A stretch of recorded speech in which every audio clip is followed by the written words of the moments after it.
नमस्कार दोस्तों, आज हम नॉर्मन विंसेंट की book the power of positive thinking की समरी जानेंगे। इस किताब में लेखक ने पॉजिटिव सोच के बारे में बताया है, किस तरह हम अपनी पॉजिटिव सोच के द्वारा अपने सेल्फ कॉन्फिडेंस को बढ़ा सकते हैं, कैसे अपनी ज़िंदगी की समस्याओं को सुलझा सकते हैं और कैसे पॉजिटिव थिंकिंग की मदद से सफलता और खुशियां हासिल कर सकते हैं। नॉर्मन विंसेंट पील आपको आस्था और आशावाद का प्रसिद्ध फॉर्मूला बताते हैं, जिस पर चलकर लाखों करोड़ों लोगों ने अपना जीवन दर्शन बदला और सफलता प्राप्त की। उनके मार्गदर्शन में आपका निराशावादी और पराजय वाली चिंतन हमेशा के लिए दूर हो जाएगा। दोस्तों, इस बुक में पूरे 17 चैप्टर दिए हैं, लेकिन हम सिर्फ 5 जरूरी चैप्टर ही जानेंगे। तो चलिए पढ़ते हैं। फर्स्ट चैप्टर, खुद पर विश्वास करें। किसी भी काम को करने के लिए खुद पर विश्वास होना जरूरी है। खुद पर विश्वास किए बिना हम जीवन में सफल नहीं हो सकते।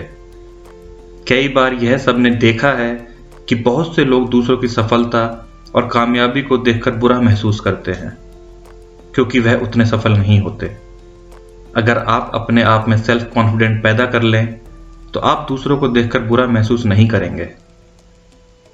मान लीजिए कि आपका कोई दोस्त परीक्षा में हमेशा ए ग्रेड लाता है और आपको हमेशा सी ग्रेड मिलता है, तो आपके अंदर निराशा पैदा हो जाती है। आप बचपन से ही अपने मन में यह विश्वास बना लेते हैं कि आप अपने भाई या दोस्त की तरह सफल नहीं हो सकते। शायद आप नहीं जानते, लेकिन दुनिया में ऐसे कई सफल लोग हैं जो स्कूल में अपने सबसे कम नंबरों से पास होते थे। एक यूनिवर्सिटी द्वारा की गई रिसर्च के अनुसार 70% स्टूडेंट में आत्मविश्वास की कमी होती है। अगर आप अपने आसपास देखेंगे तो आपको कई ऐसे लोग मिल जाएंगे जिनमें आत्मविश्वास की कमी है। ऐसे लोग हमेशा डर महसूस करते हैं, उन्हें कभी भी अपनी काबिलियत पर भरोसा नहीं होता।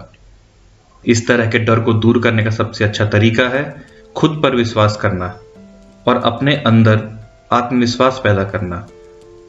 अपने अंदर आत्मविश्वास रखने के लिए आपको पॉजिटिव विचार सोचना होगा, अपनी भावनाओं को भी पॉजिटिव रखना होगा। लेखक हमें बताते हैं कि एक बार एक व्यक्ति कड़ाके की ठिठुरती हुई ठंड में मिडवेस्टर्न के एक होटल में मुझसे मिलने आया।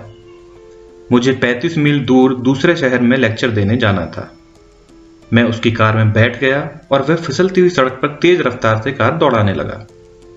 मैंने उससे कहा कि अभी हमारे पास काफी समय है, तुम गाड़ी आराम से चलाओ। तब उस व्यक्ति ने जवाब दिया कि मेरी ड्राइविंग के बारे में आप चिंता ना करें। पहले मुझे भी कई तरह की चिंता और असुरक्षा सताती थी, लेकिन मैं अब हर चिंता से ऊपर उठ चुका हूं। पहले मैं हर बात से डरता था। कार, हवाई जहाज में यात्रा करने से डर लगता था। मेरा परिवार जब कहीं जाता था तब तक वह लौटकर नहीं आ जाता, तब तक मुझे उनकी चिंता सताती रहती। मुझे हमेशा लगता था कि कुछ गलत होने वाला है और इस वजह से हमेशा हीन और बुरी भावनाओं में रहने लगा। मुझ में आत्मविश्वास की कमी होने लगी और इसी कारण मेरे बिजनेस में मुझे काफी नुकसान भी होने लगा। स्थिति दिन पर दिन काफी खराब होने लगी थी। लेकिन तभी मैंने एक योजना बनाई जिससे मेरे दिमाग में असुरक्षा की भावना निकल गई। अब मुझ में विश्वास की कोई कमी नहीं है, बल्कि अब तो मेरे पूरे जीवन में विश्वास है। लेकिन उसकी वह अद्भुत योजना क्या थी? लेखक कहते हैं, उसने मुझे कार के विंडस्क्रीन के ठीक नीचे इंस्ट्रूमेंटल पैनल पर 2 क्लिप दिखाए, जिसमें से एक क्लिप पे लिखा था, अगर आप में विश्वास है तो आपके लिए कुछ भी असंभव नहीं। फिर उसने दूसरा क्लिप लगाया जिस पे लिखा था, अगर ईश्वर हमेशा आपके साथ हो तो कौन हमारे खिलाफ हो सकता है। उसने मुझे बताया कि मैं ट्रैवलिंग सेल्समैन हूं, मुझे दिन भर ग्राहकों से मिलना रहता है। मैंने पाया कि जब कोई व्यक्ति गाड़ी चलाता है तो उसके दिमाग में कई तरह के विचार आते हैं। अगर यह विचार नकारात्मक होंगे तो वह कई बुरी बातें और बुरे परिणामों के बारे में सोचेगा, जो कि उसके लिए अच्छा नहीं होगा। लेकिन पहले मेरे साथ भी यही हुआ करता था। ग्राहकों से मुलाकात करते जाते समय मेरे दिमाग में कई तरह के विचार, असफलता और नकारात्मकता जैसे विचार आते थे। लेकिन अब मैंने सकारात्मक क्लिप्स का सहारा लिया और इन सकारात्मक शब्दों को याद करना शुरू किया। तब असफलता का डर और नकारात्मक विचार मेरे दिमाग से पूरी तरह निकल चुके थे। अब मैं असफलता और अयोग्यता के विचार के बजाय साहस भरे विचार सोचने लगा हूं। यह सचमुच कितना आश्चर्यजनक है। इसने मुझे इतना बदल के रख दिया। इस तकनीक ने मेरे बिजनेस को एकदम चमका दिया, क्योंकि अगर आप असफल होने की कल्पना करते हुए किसी ग्राहक के पास जाएंगे तो आपको बेचने में सफलता कैसे मिल सकती है।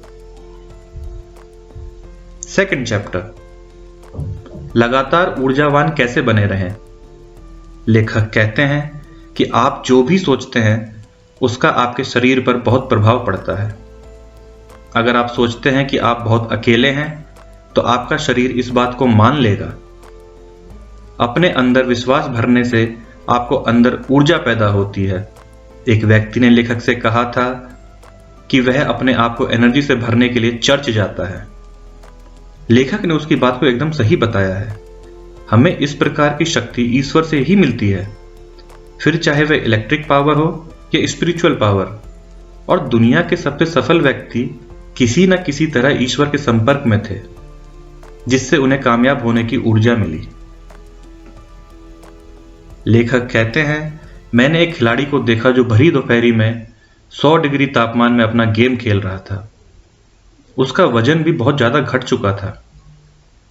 खेलते समय उसे एक बार तो ऐसा लगा जैसे वह थककर गिरने ही वाला है, लेकिन अपनी खोई हुई शक्ति को वापस प्राप्त करने का तरीका उसका बहुत ही अद्भुत था।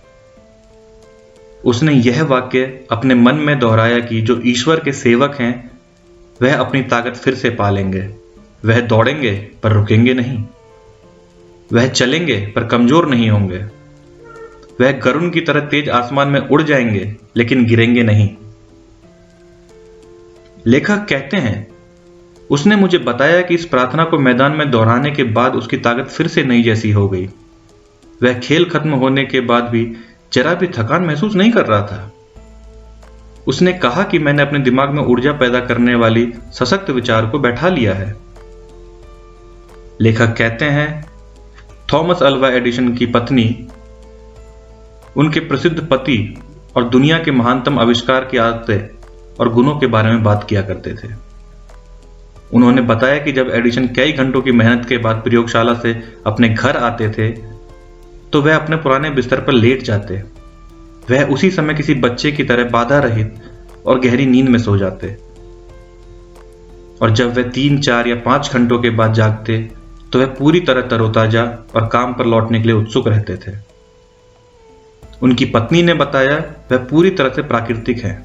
उनका मतलब था कि वह पूरी तरह से प्राकृतिक और ईश्वर के सामंजस्य में जीते थे।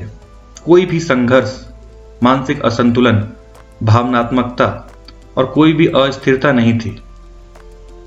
वह जब तक जागते तब तक काम करते और फिर गहरी नींद सो जाते और जागने के बाद फिर से अपने काम में पूरी उत्सुकता के साथ लौट आते थे।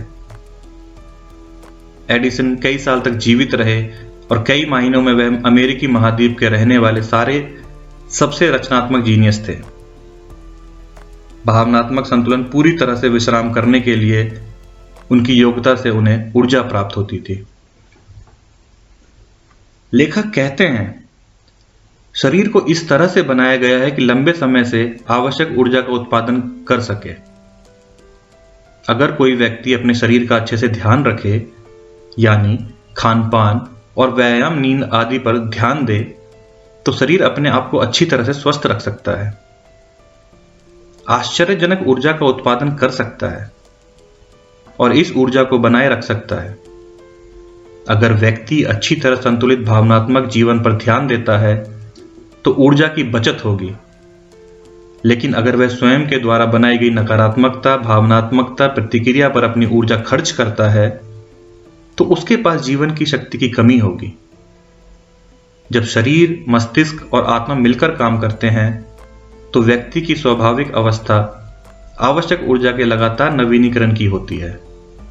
संतुलित जीवन, सकारात्मक भावनात्मक संतुलन से हमारे अंदर लगातार ऊर्जा का उत्पादन होता रहता है। थर्ड चैप्टर, सुखी और खुश होना आपके हाथ में है। अगर आपसे पूछा जाए कि आप खुश हैं या नहीं, तो इसका जवाब यही होगा कि आप अपनी खुशियां खुद ही तैयार कर रखते हैं। यह बहुत आसान है, लेकिन ज्यादातर लोग अपने आसपास की नकारात्मक बातों को ही देखते रहते हैं, खुश रहने की कोशिश नहीं करते। हमारे आसपास का खराब माहौल ही हमें दुखी करता है। लेकिन कुछ चीजें सकारात्मक भी हैं और हमें अपना नजरिया बदलने की जरूरत है। आसपास के माहौल में दुखी रहने की बजाय हम उसमें भी सकारात्मकता ढूंढ सकते हैं और खुश रह सकते हैं। अगर आप खुश रहते हैं तो आपका परिवार और आपके आसपास के लोग भी आपको देखकर खुश होंगे। लेखक कहते हैं, अगर आप खुश रहने का तरीका ढूंढ रहे हैं तो हमेशा अच्छे विचारों को अपने जीवन में उतारना चाहिए। लेखक कहते हैं, बड़े लोगों की तुलना में बच्चे खुशी से ज्यादा विशेषज्ञ होते हैं। वह वयस्क जो दिल में वृद्धावस्था में अपने बचपन को बनाए रखता है, वह जीनियस है, क्योंकि वह उस समय सचमुच अपने सुखद भाव को बनाए रखता है जो ईश्वर ने बच्चों को प्रदान किया है। लेखक कहते हैं, मैंने अपने 9 साल की बेटी एलिजाबेथ से पूछा कि क्या तुम खुश हो बेटे? हां, मैं खुश हूं, उसने जवाब दिया। क्या तुम हमेशा खुश रहती हो? मैंने उससे पूछा। हां, उसने जवाब दिया, मैं हमेशा खुश रहती हूं।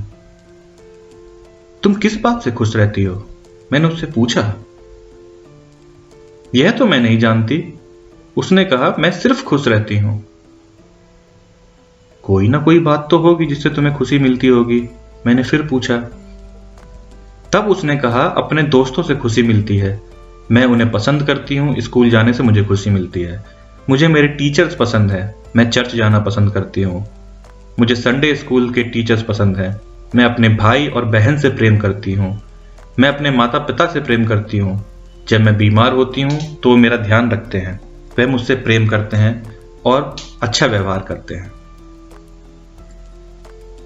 लेखक कहते हैं, एलिजाबेथ की खुशी का यही फॉर्मूला है और मुझे लगता है कि यदि खुशी का असली फॉर्मूला है उसकी दोस्ती, उसका स्कूल, उसका चर्च, उसका संडे स्कूल, उसके भाई बहन माता पिता, यही तो खुशी का सारांश है। और आपके अपने जीवन के इन्हीं क्षेत्रों में सबसे ज्यादा खुशी मिलती है। लेखक कहते हैं, बहुत सारे लोग अपने दुख का निर्माण खुद करते हैं। जीवन में पहले की समस्याओं की कमी नहीं है और हमारे सुख को कम करती हैं। ऐसे में यह मूर्खतापूर्ण है कि जब हम अपने दिमाग में दुखों का निर्माण करें, जिन दुखों पर आपका बहुत कम नियंत्रण है या कोई नियंत्रण ही नहीं है, उसके अलावा अपनी तरफ से दुखों का निर्माण करना कितनी मूर्खतापूर्ण बात है। हम अपने दुखों का निर्माण इसलिए करते हैं क्योंकि हम अपने मन में दुखी विचारों को सोचते हैं। हम अपनी नकारात्मकता, अपनी भावनाओं का नजरिया ऐसा रखते हैं कि हमारे लिए हर चीज बुरी होने वाली है, या हम यह सोच लेते हैं कि दूसरे लोगों को वह मिल रहा है जिसके वे योग्य नहीं है, तो हमें वह भी नहीं मिल रहा जिसके हम योग्य हैं। नफरत, विद्वेष और दुर्भावना की भाव से हम अपने दुखों को और ज्यादा बढ़ा लेते हैं। अब सवाल यह है कि किस तरह से अपने दुख का निर्माण करना बंद करके सुख का निर्माण शुरू करें। आप सुख के मनोविज्ञान के सहारे अपने दिन को शुरू कर सकते हैं और ऐसा करके आप अपने दिन के नजरिए को बदल सकते हैं। कपड़े पहनते, दाढ़ी बनाते समय, नाश्ता करते समय खुद को इस बात को जोर देकर कहीं भी, मुझे विश्वास है कि आज का दिन बहुत बढ़िया गुजरेगा, मुझे विश्वास है कि आज अपने सामने आने वाली हर समस्याओं को सफलता से सुलझा लूंगा, मैं शारीरिक, भावनात्मक और मानसिक रूप से अच्छा अनुभव करूंगा, जिंदा रहना कितना अच्छा है, जो मेरे पास था जो मेरे पास अभी भी है और जो मेरे पास भविष्य में रहेगा, मैं उन सब चीजों के लिए आभारी हूं। घटनाएं बुरी नहीं होंगी, ईश्वर यहां है और मेरे साथ है। उसके सहारे मैं सफल हो जाऊंगा। ईश्वर को मैं हर एक चीज के लिए धन्यवाद देता हूं। 4th chapter. अच्छे परिणामों की उम्मीद करेंगे तो अच्छे परिणाम ही मिलेंगे। मेरा बेटा हर काम में असफल क्यों होता है? एक दुखी पिता ने अपने 30 साल के बेटे के बारे में पूछा। लेखक कहते हैं, इस युवक की असफलता के बारे में समझना सचमुच मुश्किल था, क्योंकि उसके पास सब कुछ था। वह अच्छे परिवार से भी था, उसकी शैक्षणिक योग्यता भी थी, बिजनेस भी कई बेहतर संभावनाएं लेके आई थी। फिर भी ना जाने क्यों अपने काम में असफल हो जाता था। वह जिस काम में हाथ डालता वह काम गड़बड़ हो जाता। वह बहुत कोशिश करता, लेकिन सफलता उसके हाथ नहीं लगती। लेकिन एक दिन उसे इन सब सवालों का जवाब मिल ही गया। उसकी असफलता का सिलसिला अब टूट चुका था। अब उसके पास सफलता का जादुई स्पर्श आ चुका था। अब उसका व्यक्तित्व केंद्रित था और शक्तियां प्रचुर। लेखक कहते हैं, कुछ समय पहले मैं उस युवक से मिला। मैंने उसकी प्रशंसा करते हुए कहा कि मुझे हैरानी हो रही है, कुछ समय पहले आप हर काम में सफल हो रहे थे। आप अपने एक मौलिक विचार को बेहतरीन बिजनेस में बदल दिया। आप अपने समुदाय के लीडर बन चुके हैं। कृपया आप हमें इस उल्लेखनीय परिवर्तन के बारे में कुछ बताएं। उसने जवाब दिया कि मैंने सिर्फ विश्वास का जादू सीख लिया है। अगर आप बुरे परिणामों की कल्पना करेंगे तो आपके बुरे ही परिणाम मिलेंगे। वो व्यक्ति कहता है, यह चमत्कार बाइबल की एक सकारात्मक पंक्ति का अभ्यास करने से हुआ, और वह लाइन थी, अगर आप में विश्वास है तो आपके लिए सब कुछ संभव है। उसने कहा, मैं धार्मिक परिवार में बढ़ा हुआ हूं। मैंने ये लाइन कई बार सुनी थी, लेकिन इसका मुझ पर कोई खास असर नहीं हुआ। एक दिन मैंने अपने दिमाग में दिए गए भाषणों में सुना कि आप अपनी बातों में इस बात पर ज्यादा जोर दे रहे थे। तब मैंने अंदर एक बिजली सी कौंधी और मुझे पता चला कि मुझ में इसी बात की तो कमी थी। मेरे मस्तिष्क को विश्वास करने का, सकारात्मक चिंतन करने का, खुद और ईश्वर पर विश्वास करने का प्रशिक्षण नहीं मिला था। आपके सुझाव के अनुसार मैंने स्वयं को ईश्वर को सौंप दिया। मैंने खुद को सकारात्मक तरीके से सोचने का प्रशिक्षण दिया और इसके अलावा सही तरीके से जीने की कोशिश कर रहा हूं। और जब मैंने इन सभी नीति को अपना लिया तो मेरे साथ होने वाली घटनाएं तुरंत ही बदल गई। मैं सबसे बुरे की बजाय सबसे अच्छे की उम्मीद करने की आदत डाल ली। और यही वजह है और यही कारण है कि पिछले दिनों मेरे साथ सबसे अच्छी घटनाएं हुई और मुझे लगता है जैसे जादू ही हो गया।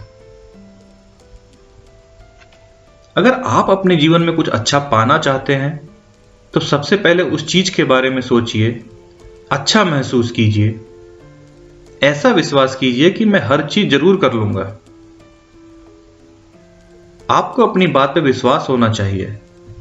विश्वास में बहुत ताकत होती है और आप जिस चीज के बारे में सोचते हैं आप उसे पा ही लेते हैं। चीजों से उम्मीद रखना सीखना चाहिए, ना कि उन पर शक करना। लेकिन इसका मतलब यह नहीं कि आप कुछ भी उल्टा सीधा सोचने लगें।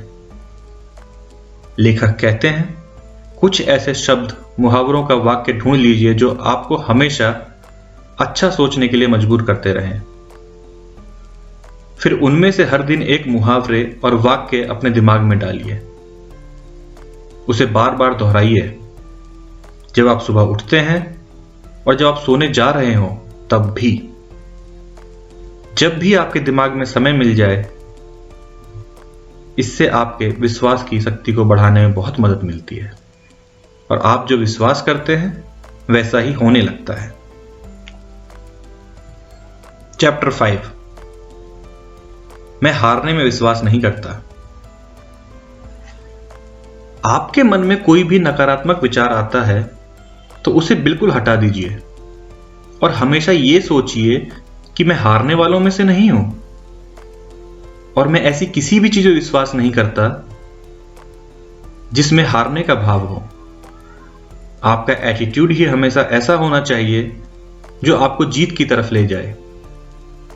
कई बार हमारे जीवन में बहुत सारी परेशानियां आती हैं तो हम उनसे भागने लगते हैं, बल्कि मुसीबत से भागने के बजाय उनका डटकर सामना कीजिए और तब तक लड़िए जब तक मुसीबत खुद आपको छोड़कर ना भाग जाए। परेशानी से डरकर भाग जाना किसी भी परेशानी का हल नहीं होता। अगर आप में विश्वास है, आप अपने ईश्वर पर विश्वास करते हैं, तो हार जैसी किसी भी चीज पर भरोसा नहीं करेंगे। हम सबको भगवान ने कोई ना कोई अनोखी शक्ति जरूर दी है, बस हमें उन पर अमल करने की जरूरत है। उदाहरण के लिए लेखक बताते हैं, एक बार एक महिला ने अपने 15 साल के बेटे को हमारे पास भेजा। वह चाहती थी हम उसे सीधा कर दें। उस महिला को इस बात से सच में चिढ़ छुटती थी कि वह कभी भी अपनी पढ़ाई में 70 से ज्यादा नंबर नहीं ला पाता था। उस महिला ने अपने बेटे की ओर इशारा करते हुए कहा कि इस बच्चे में दिमाग बहुत है, पर यह ज्यादा नंबर नहीं ला पाता। लेखक कहते हैं, मैंने उस महिला से पूछा, आपको कैसे पता? महिला ने कहा कि वह मेरा बेटा है। मैंने बहुत अच्छे कॉलेज से ग्रेजुएशन किया है और मैं मेरिट में आती थी। लड़का उदास होकर अंदर कमरे में चला गया। मैंने उस कमरे में जाकर उस लड़के से पूछा, क्या हुआ बेटे? उसने कहा, मैं नहीं जानता, मेरी मां ने आपसे मुझे मिलने के लिए भेजा है। मैंने कहा, आपकी मां कहती है कि आपको सिर्फ 70 ही नंबर मिलते हैं? लड़के ने कहा, हां, मुझे इतने ही नंबर मिलते हैं। इससे भी बड़ी बात यह है कि मुझे इससे भी कम नंबर मिलते हैं। मैंने पूछा, क्या तुम्हें लगता है कि तुम्हारे पास बहुत दिमाग है? लड़के ने कहा, मां कहती है दिमाग बहुत तेज है। मैं नहीं जानता, मुझे तो लगता है मैं मूर्ख हूं। उसने गंभीरता से कहा, मैं पढ़ता तो हूं, फिर किताब बंद कर देता हूं, याद करने की कोशिश करता हूं। इस प्रक्रिया को मैं 3 बार जरूर करता हूं और फिर सोचता हूं कि मैं उसे 3 बार में अपने दिमाग में नहीं घुसा पाया, तो फिर आखिर कैसे घुसा पाऊंगा? और यही सोचते हुए स्कूल जाता हूं कि मुझे कुछ याद नहीं हुआ। टीचर मुझसे कुछ पूछती है तो मैं खड़ा हो जाता हूं और मुझे कुछ याद नहीं रहता। उसने कहा, परीक्षाएं आती हैं और मैं थर-थर कांपते हुए बैठा रहता हूं। मुझे कुछ जवाब याद नहीं आता। उसने कहा कि मैं नहीं जानता हूं कि ऐसा क्यों होता है। मेरी मां बहुत बुद्धिमान है, लेकिन शायद उनकी बुद्धि मेरे में नहीं आ पाई। लेखक कहते हैं, उसकी मां की वजह से उस बच्चे में हीन भावना आ गई थी, जिससे कि बच्चे को अपने नकारात्मक विचार ही उसे पढ़ा रहे थे। उसका दिमाग भी कंद हो गया था। उसकी मां ने उससे कभी यह नहीं कहा कि वह स्कूल जाए और ज्ञान प्राप्त करने की अद्भुत और रोमांचक प्रक्रिया से गुजरे। वह इतनी समझदार नहीं थी कि उसे प्रोत्साहित करे कि दूसरों से प्रतियोगिता करने की बजाय वह खुद से प्रतियोगिता करे, और वह लगातार इस बात पर जोर दे रही थी कि अपनी मां की तरह वह भी अपनी बुद्धिमानी का परिचय दे। और इसी दबाव के कारण उस लड़के का दिमाग कुंद हो गया था। इसके लिए मैंने उस लड़के को सुझाव दिया कि जब भी तुम पढ़ाई करने बैठो, इस तरह से प्रार्थना करो कि हे ईश्वर, मैं जानता हूं कि मेरा दिमाग बहुत अच्छा है और मैं अपने हर काम सफलतापूर्वक कर सकता हूं। फिर आप रिलैक्स हो जाएं और बिना तनाव के पुस्तक पढ़ें और यह सोचें कि आप कोई कहानी पढ़ रहे हैं, और इसे दोबारा तब तक ना पढ़ें जब तक आपकी इच्छा ना हो।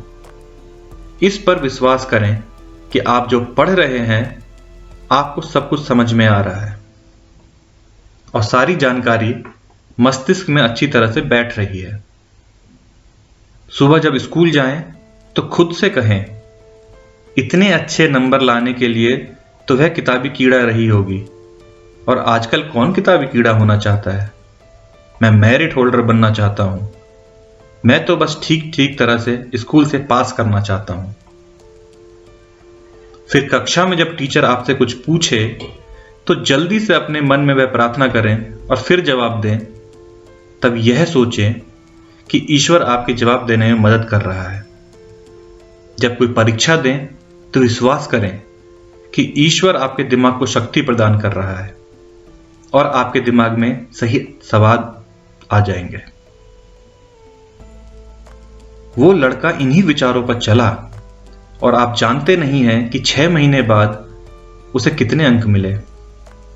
उसे 6 महीने बाद पूरे 90 अंक मिले। लेखक कहते हैं, मुझे पूरा भरोसा है कि उस लड़के ने इस बात पर विश्वास कर लिया था कि मैं हारने में विश्वास नहीं करता, और यह फिलॉसफी कितनी असरदार हो सकती है, और वह जीवन भर सकारात्मक शक्ति का अद्भुत प्रयोग करता रहा होगा। इसी तरह से लेखक ने एक और उदाहरण देते हुए कहा, मुझे एक सज्जन मिले जिन्होंने मुझे बताया कि मेरे पिताजी एक सेल्समैन थे। वह कभी हार्डवेयर का सामान बेचते, कभी चमड़े का, तो कभी फर्नीचर का। इन सामानों को बेचते वह हर साल अपनी लाइन बदल लेते थे। मैं अक्सर उनको यह कहते सुनता था कि वो मां को बता रहे होते थे कि स्टेशनरी बैग या जो भी सामान वह बेच रहे होते हैं, उनकी यह आखिरी ट्रिप है। अगले साल हर चीज बदल जाएगी, अगले साल हम अमीर हो जाएंगे। उन्हें ऐसी फर्म में काम मिलने वाला है जिसका प्रोडक्ट खुद ब खुद बिक जाता है। बेचने में उन्हें मेहनत नहीं करनी पड़ेगी। वो हमेशा तनाव में रहते थे, हमेशा डरे हुए रहते थे, और हमेशा अंधेरे में सीटी बजाए करते थे। एक दिन उनके साथी सेल्समैन ने उन्हें 3 वाक्य की एक छोटी सी प्रार्थना दी। उन्होंने पिताजी से कहा कि एक ग्राहक से मिलने जाते समय इस प्रार्थना को दोहरा ले, और फिर पिताजी ने इसका प्रयोग किया।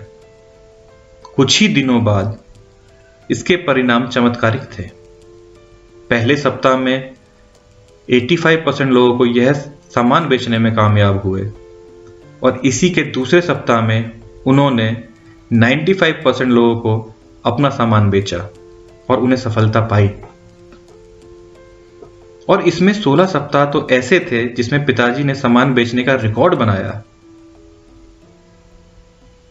पिताजी ने यह प्रार्थना कई दूसरे सेल्समैन को भी दी, और हर एक सेल्समैन को इसके आश्चर्यजनक परिणाम मिले। पिताजी ने जिस प्रार्थना का प्रयोग किया था वो ये थी, मुझे विश्वास है कि मुझे ईश्वर हमेशा राह दिखा रहा है। मुझे विश्वास है कि मैं हमेशा सही मोड़ पर चलूंगा।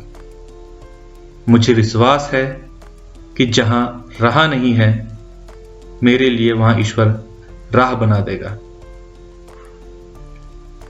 लेखक कहते हैं कि हर एक के जीवन में बाधाएं आती हैं। वह काल्पनिक नहीं है, लेकिन वह इतनी कठिन भी नहीं है जितनी वह दिखती हैं। आपका मानसिक नजरिया ही सबसे महत्वपूर्ण तत्व है। विश्वास करें कि सर्वशक्तिमान ईश्वर ने आप में वह शक्ति दी है जिससे आप हर एक परिस्थिति से ऊपर उठकर काम कर सकें, बशर्ते आपकी निगाहें आपकी शक्ति और ऊर्जा के स्रोत पर ही हो। आप खुद से यह दृढ़ता से कह सकते हैं कि शक्ति के माध्यम से आप वो सब कुछ कर सकते हैं जो आप करना चाहते हैं। विश्वास करें, ये शक्तियां शरीर के सारे तनाव को बाहर निकाल रही हैं। आपके शरीर में यह शक्ति प्रवाहित हो रही है, इस पर विश्वास करें। विजय का एहसास आपको अवश्य होगा। आप अपनी समस्याओं पर नजर डालें तो आपको पता चलेगा कि जो समस्या आपको परेशान कर रही है इतनी बड़ी नहीं है जितना आपने सोचा था। खुद से कहें, मुश्किल सिर्फ मानसिक होती है। मैं विजय के बारे में सोचता हूं, मुझे विजय मिलेगी। इसे हमेशा याद रखें, इसे एक कागज के टुकड़े पर लिख लें, अपने पर्स में रख लें, अपने टेबल पर चिपका लें या शीशे के सामने लगा दें। किसकी तरह देखते रहें जब तक कि यह सत्य आपकी चेतना की गहराइयों में ना उतर जाए, जब तक यह एक सकारात्मक सनक में ना बदल जाए। लेखक कहते हैं कि अमेरिका के एक बुद्धिमान जेफरसन, जिन्होंने जीवन के बारे में नियम बनाया था कि वो इस प्रकार था, हमेशा चीजों को चिकने हैंडल की तरफ से पकड़ो। यानी कि किसी काम को करते समय या मुश्किलों का सामना करते समय आप उस तरीके का प्रयोग करें जिसमें न्यूनतम प्रतिरोध का सामना करना पड़े। प्रतिरोध से घर्षण पैदा होता है, इसलिए आवश्यक यह है कि घर्षण को कम किया जाए। नकारात्मक नजरिया घर्षण का रास्ता है, इसलिए नकारात्मकता में बहुत ज्यादा प्रतिरोध होता है। सकारात्मक नजरिया चिकने हैंडल वाली तकनीक है, वहीं ब्रह्मांड के प्रवाह के सामंजस्य में है। इससे ना सिर्फ घर्षण कम होता है, बल्कि इससे सहयोगी शक्तियां भी प्रेरित होती हैं।